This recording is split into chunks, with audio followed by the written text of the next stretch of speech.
Mon cher chat fourbe, peut-on aider tout le monde? Faut-il aider tout le monde? Et surtout, est-ce une bonne chose d'aider tout le monde?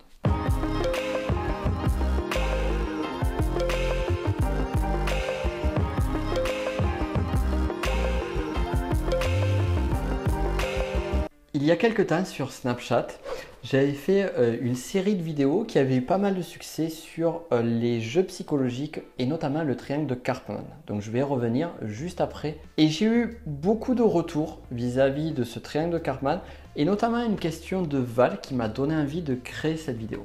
D'ailleurs, tu trouveras la chaîne YouTube de Val ici. Alors Cartman n'a rien à voir avec le personnage de Cartman de South Park. C'est un outil qui permet de voir, d'identifier les jeux psychologiques et de pouvoir en sortir. Pourquoi je te parle du triangle de Cartman? Parce que justement ça va nous aider par rapport à justement cette situation d'aider l'autre. Premier truc, il est normal et légitime que tu aies envie, que tu ressentes le besoin d'aider les autres.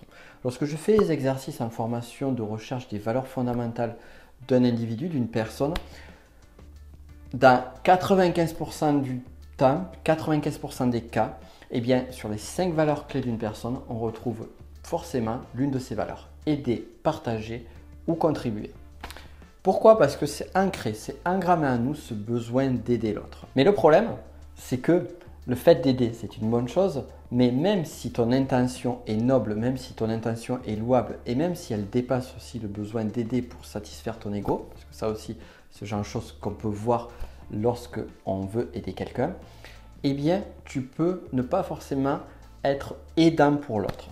Donc, aider sans être aidant, ça devient problématique et un peu contradictoire. Tu seras, je pense, d'accord avec moi. Pour en revenir au triangle de Karpman, en fait, on trouve 3 postures.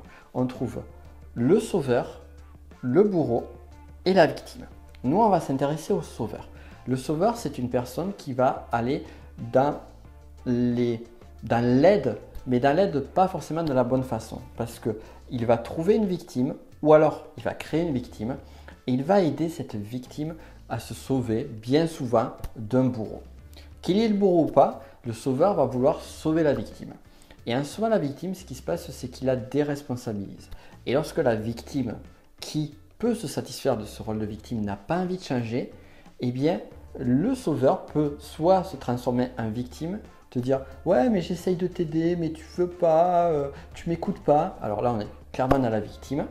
Ou alors, le sauveur peut devenir un bourreau. « Ouais, mais j'ai essayé de t'aider, mais tu n'as toujours pas bougé. Franchement, tu devrais avoir honte. Bouge-toi les fesses.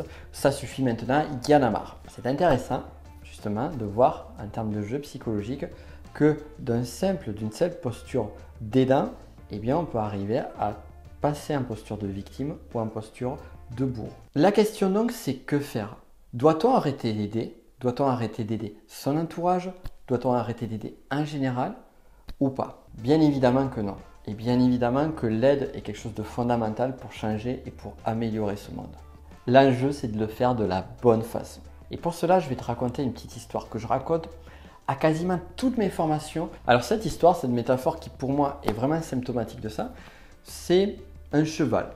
Dis-toi toujours qu'un cheval, tu peux l'amener à l'abreuvoir, mais tu ne peux pas boire à sa place. Tu peux amener un cheval à l'abreuvoir, mais tu ne peux pas boire à sa place. Si tu as compris ça, tu as compris tout ce qu'il y avait à savoir en termes d'aide.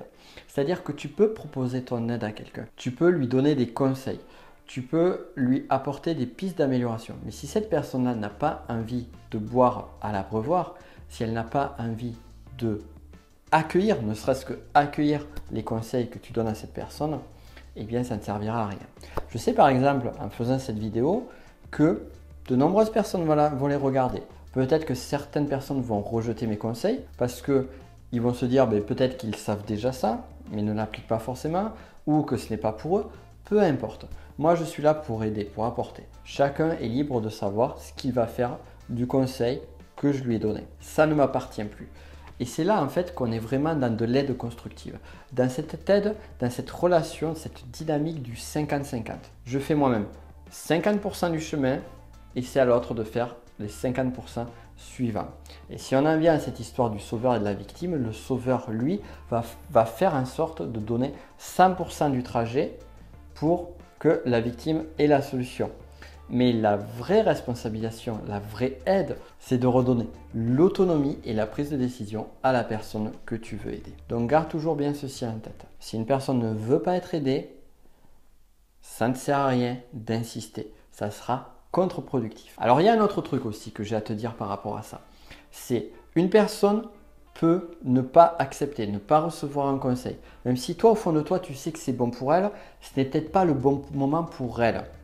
Peut-être que ce conseil-là, elle intégrera dans 1 an, 2 ans, 3 ans, ou peut-être après l'avoir entendu 10, 20 fois. Ça nous est tous arrivé. On a entendu un conseil, 1 fois, 2 fois, 3 fois. Et au bout de 6 mois, on entend exactement le même conseil. On se dit, mais c'est bien sûr, je le savais depuis le début, pourquoi je ne l'ai pas mis en action avant? Et tu veux savoir pourquoi tu ne l'as pas mis en action avant?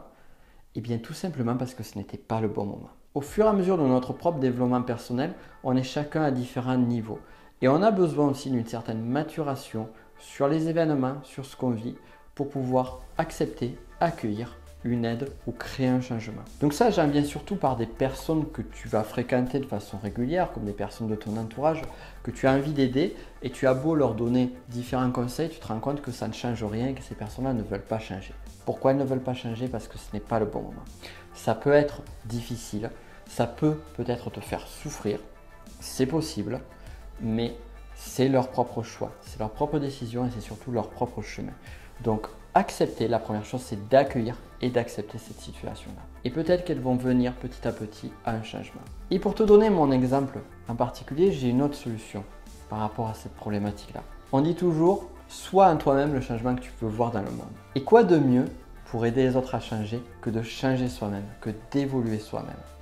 Ce qui s'est passé, c'est que il y avait quelques années en arrière, quelques personnes de mon entourage me prenaient pour un extraterrestre, en pensant que les conseils que je donnais, les conseils que je mettais en application, que je lisais dans des bouquins, c'était de l'arnaque. Ce qui s'est passé, c'est qu'à force de mettre ça en application, j'ai eu des résultats. Et je continue à avoir des résultats.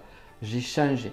J'ai une vision de la vie, une vision des choses, une perception, une gestion émotionnelle, des comportements, des habitudes, des résultats différents de ceux que j'avais avant. Et à force de constater les résultats concrets, tangibles de ce développement personnel, de cette évolution, eh bien, les croyances qu'ont ces personnes-là commencent à se déverrouiller et commencent à changer. Et c'est de là qu'arrive le véritable changement. Donc plutôt que d'essayer de changer d'autres personnes, c'est est-ce que toi-même, et je te renvoie vraiment là-dessus, c'est est-ce que toi-même tu mets en application les conseils que tu veux apporter aux autres? Si ce n'est pas le cas, comment est-ce que tu peux les mettre en application? Et en les mettant en application, en ayant des vrais résultats, eh bien peut-être que sans le vouloir et en ayant totalement lâché prise, eh bien tu aideras beaucoup plus de personnes par ce que tu es et par ce que tu véhicules autour de toi que par les conseils que tu vas vouloir donner ça et là.